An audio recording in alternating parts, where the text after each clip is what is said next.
Magandang araw sa inyong lahat. Sana maging inspirasyon ang kwento natin ngayong araw. Welcome to Marian's Sweet Story, kung saan bawat kwento ay may pusong totoo.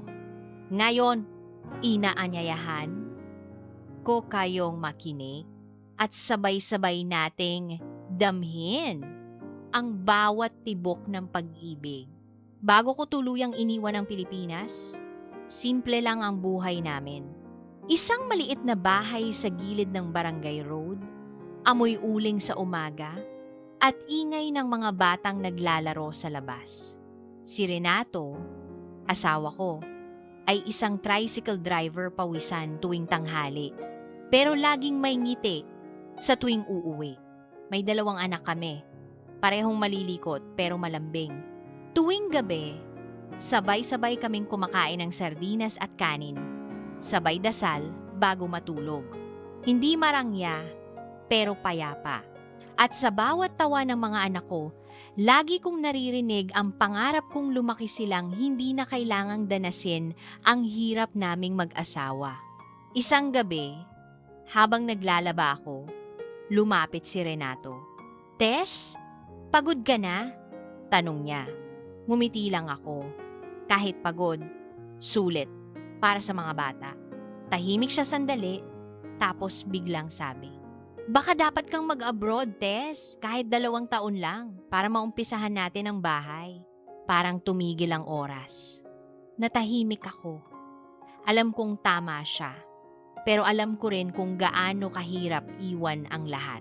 Kinabukasan, nagpaalam ako sa nanay ko. "Maaalis ako. Gusto ko lang maayos ang buhay ng mga bata."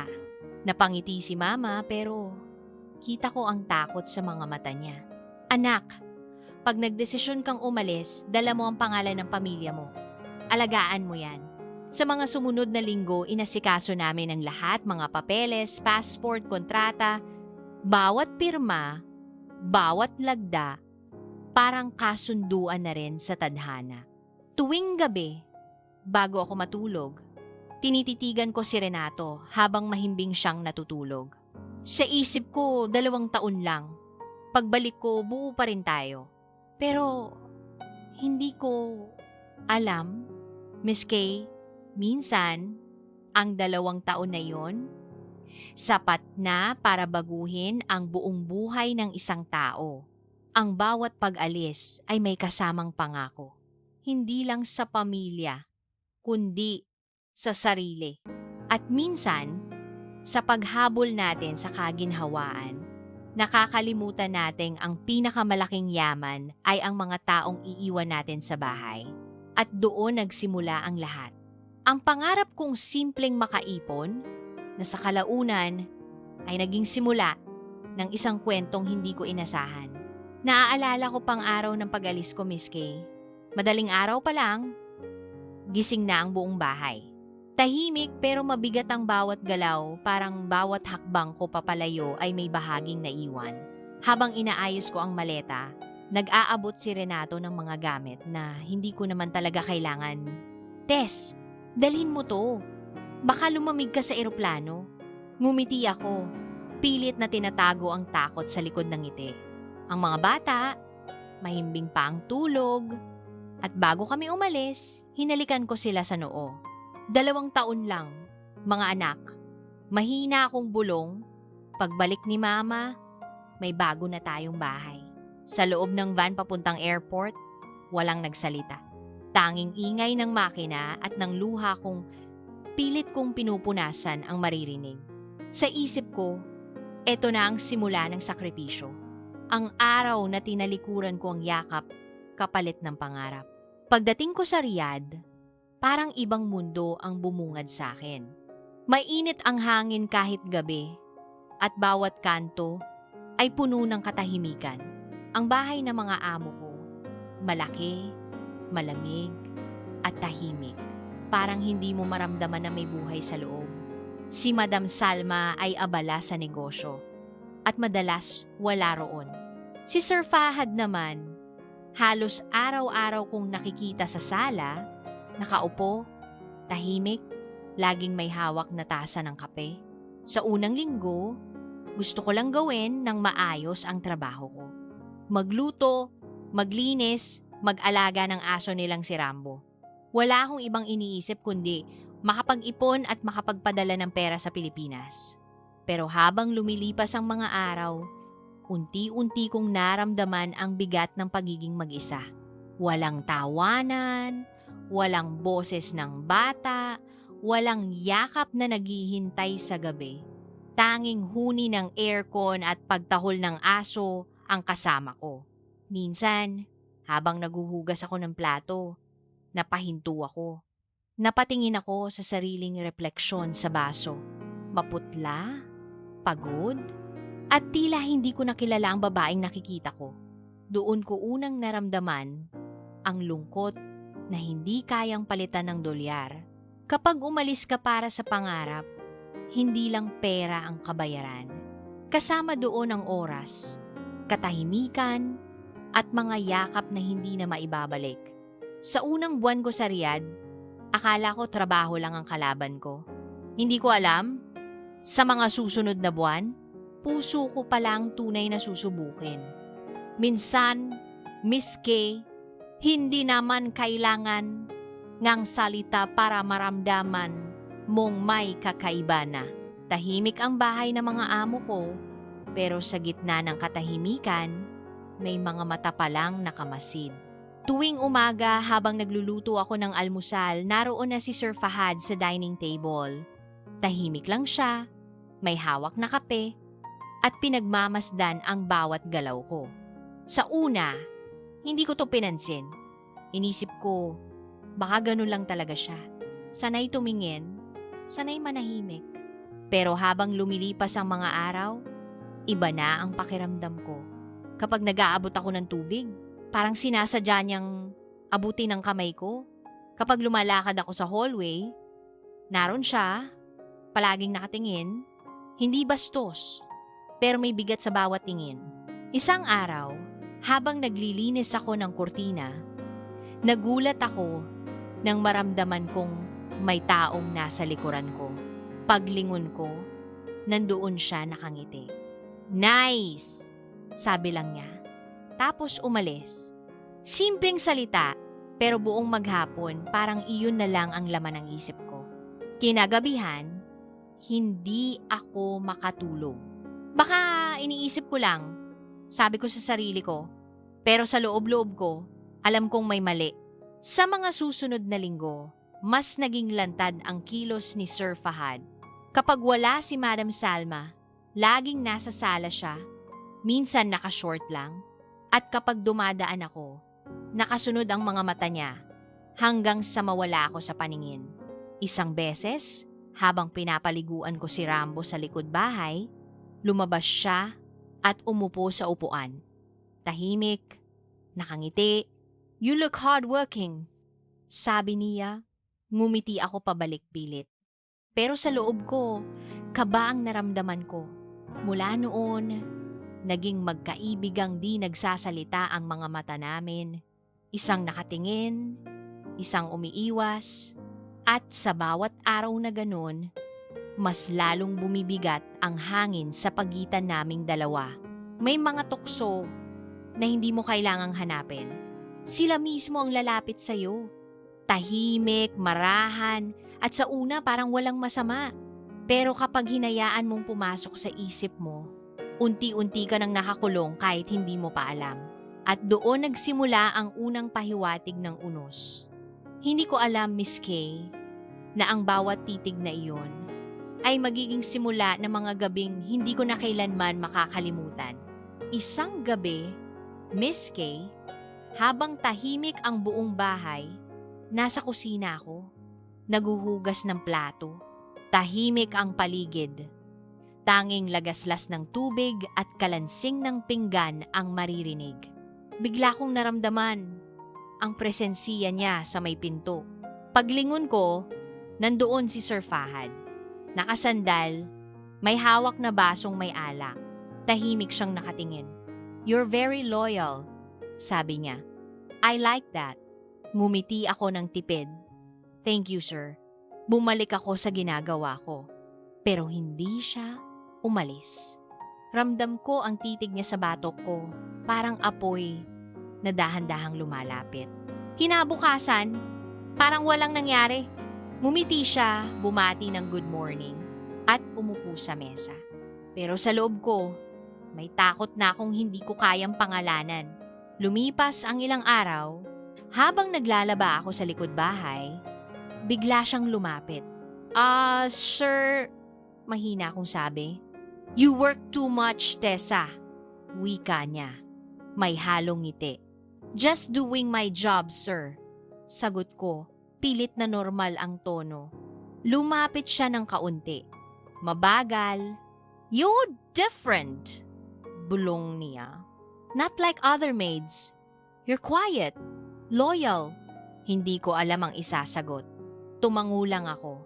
Pero bago ako makabalik sa ginagawa ko, bigla siyang nagsalita ulit. Tessa, wika niya. Come here.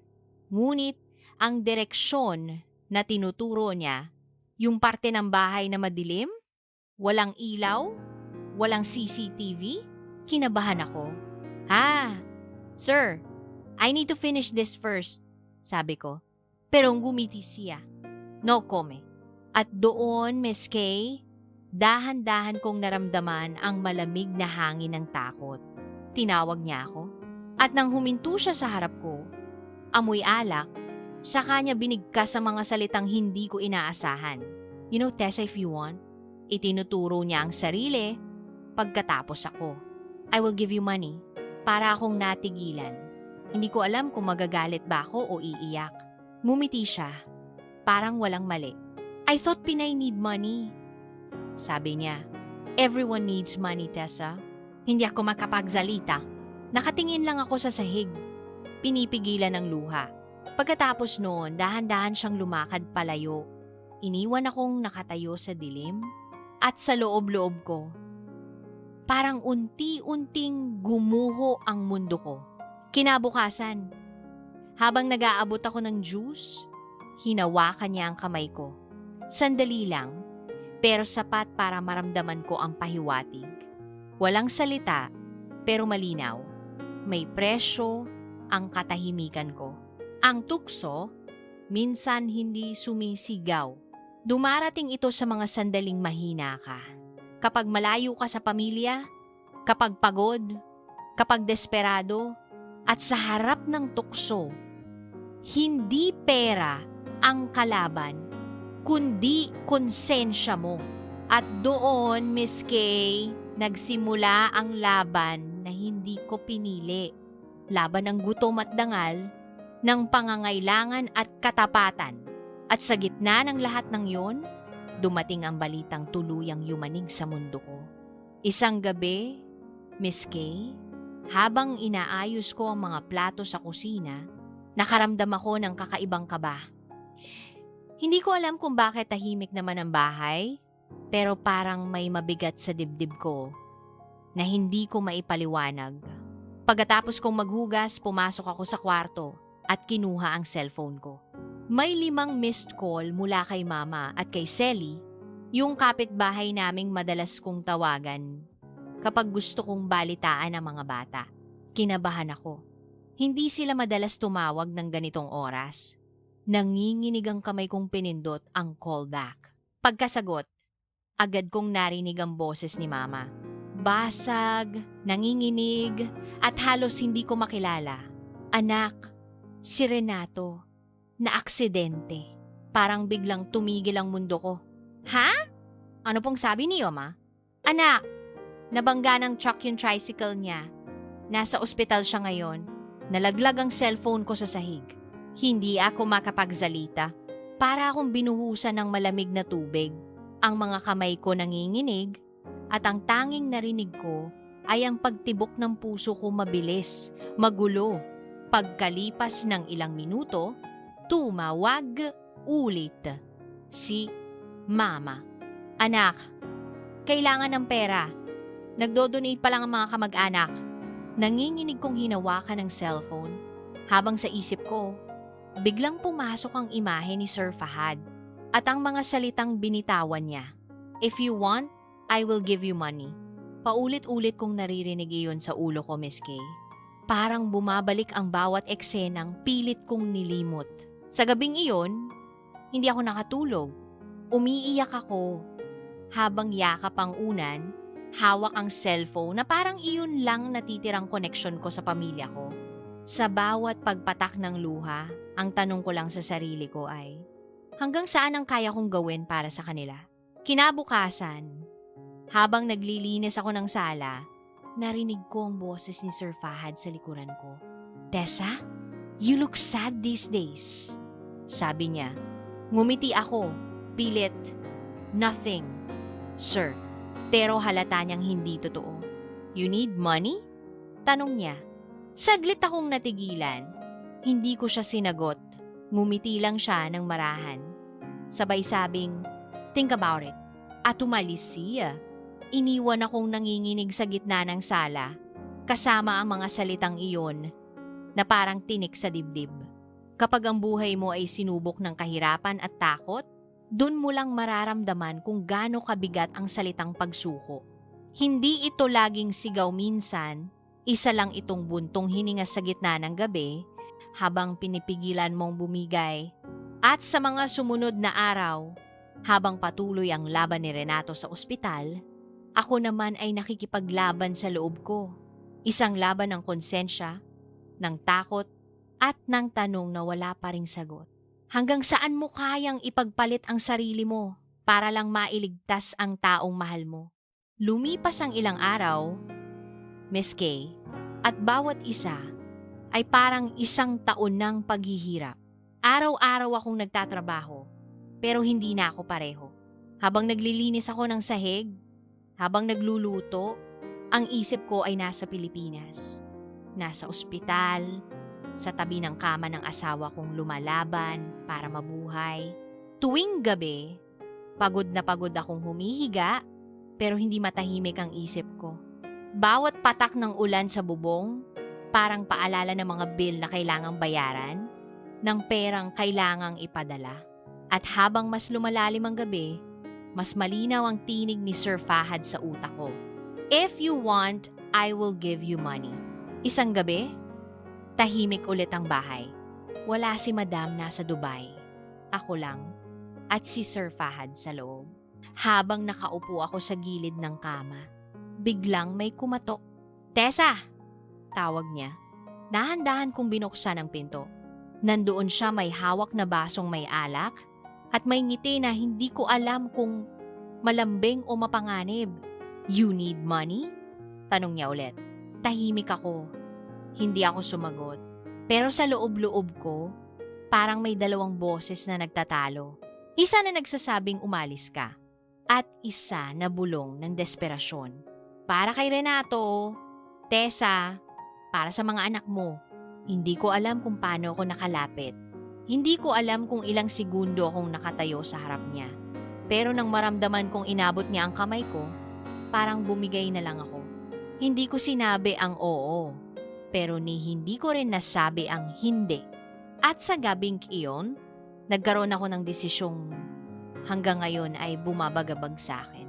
Hindi ito desisyong pinili ni may puso ko.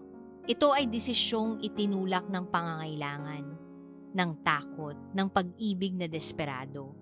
Isang hakbang na akala ko makakapagligtas sa pamilya ko, pero ako pala ang tuluyang mawawasak. Pagkatapos ng gabing iyon, iniabot niya sa akin ang isang pulang sobre. "For you," sabi niya. Tinanggap ko iyon. At oo, ako pa ang nagsabing thank you. Pag uwi ko sa kwarto, nanginig ang kamay kong binuksan ng sobre. May laman itong salaping makakabuhay ng asawa ko at makakapatayng konsensya ko. Minsan, akala natin kapag pinili natin ang sakripisyo, ay kabayanihan iyon. Pero kapag ang sakripisyo ay ginawang dahilan ng pagkakasala, wala na itong dangaw. Isa na lang itong sugat na dadalhin mo habang buhay. Sa mga sumunod na araw, tahimik lang ako. Ginawa ko ang trabaho ko.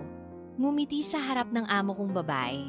Pero sa tuwing magtatama ang mga mata namin ni Sir Fahad, ramdam kong may lihim kaming pareho. Isang lihim na kahit hindi sabihin, ramdam na ramdam mo sa hangin. Pagkatapos ng gabing iyon, Miss Kay, nagbago ang lahat. Hindi ko kailangang sabihin at hindi rin niya kailangang magsalita.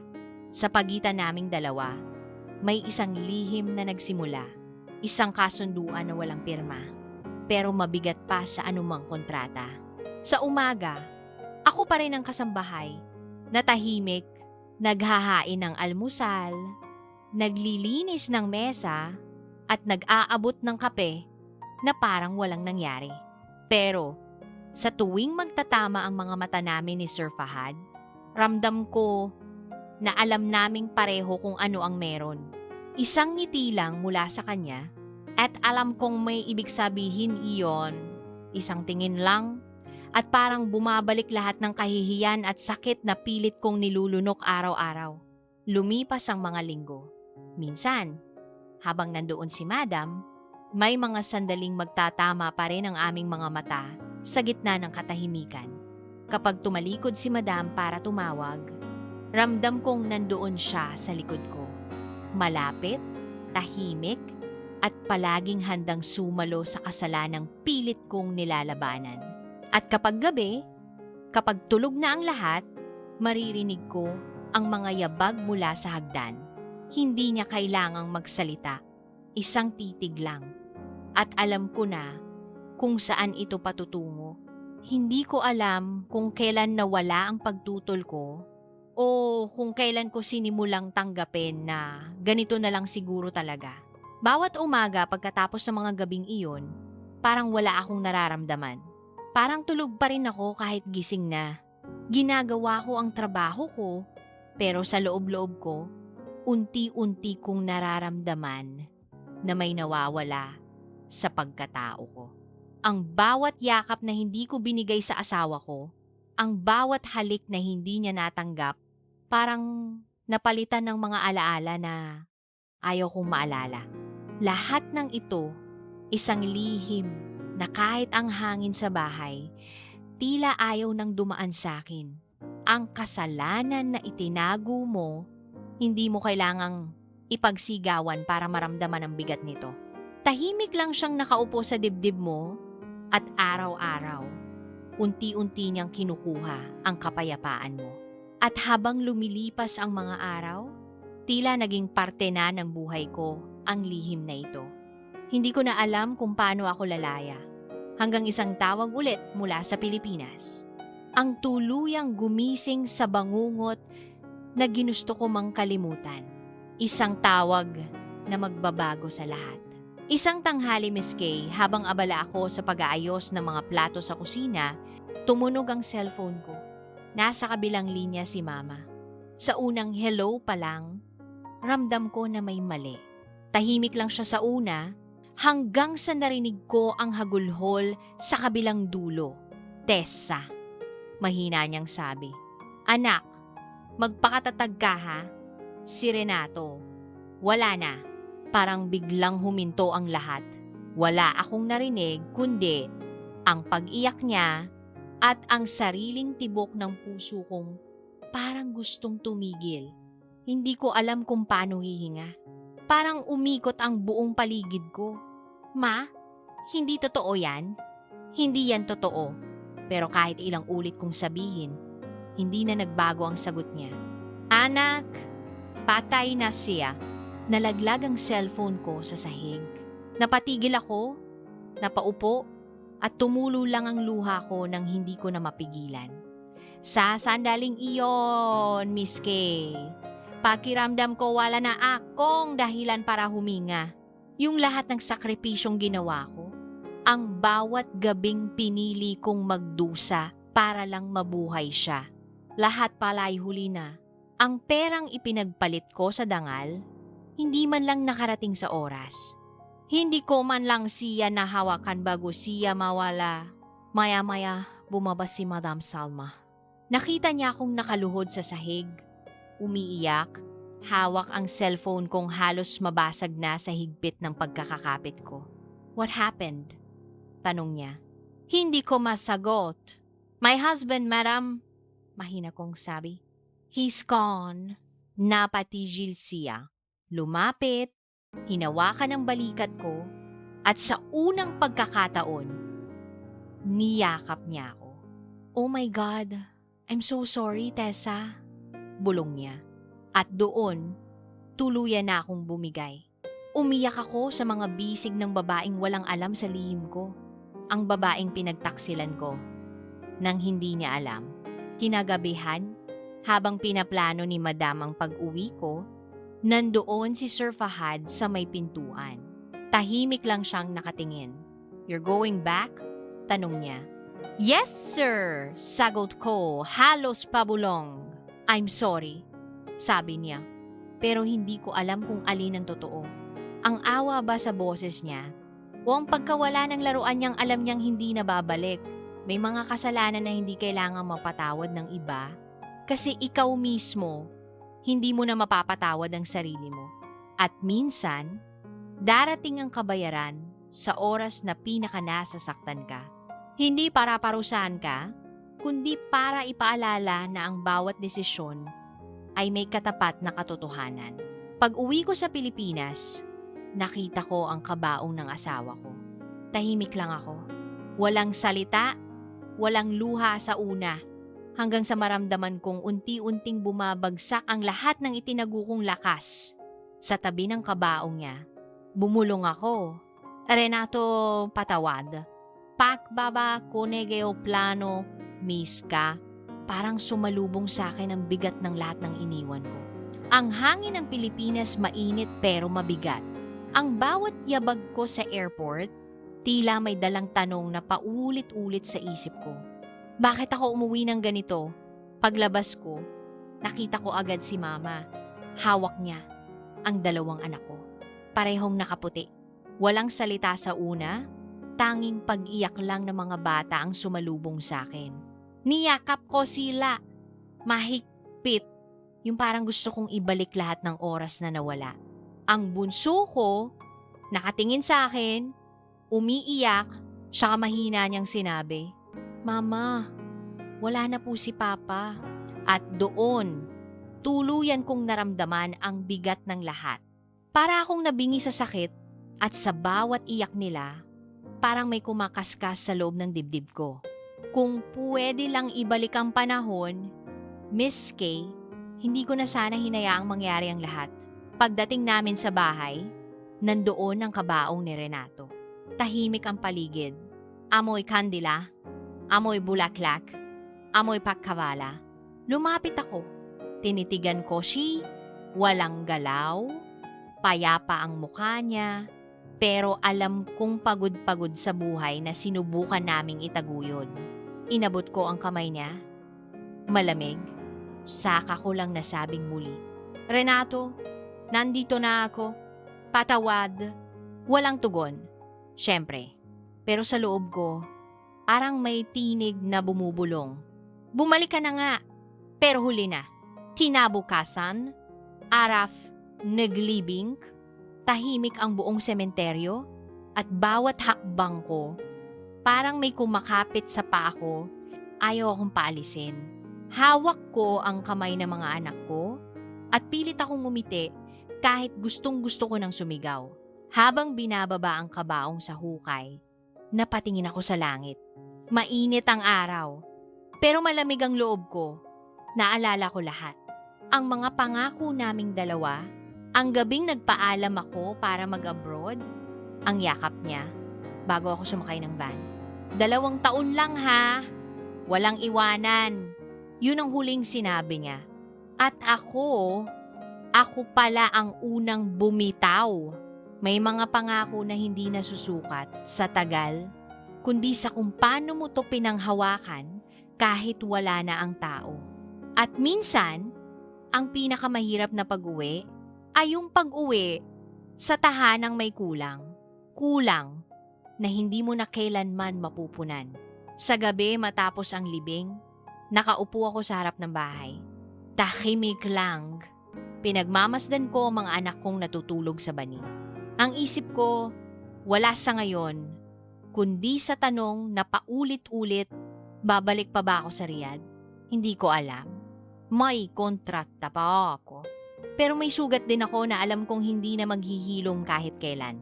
Maraming salamat sa pakikinig sa Marian Sweet Story. Kung nagustuhan nyo ang ating kwento ngayon, huwag kalimutang mag-like, mag-subscribe, at i-share sa inyong mga kaibigan. Hanggang sa muli, ito ang Marian Sweet Story, Your Heart, Your Story.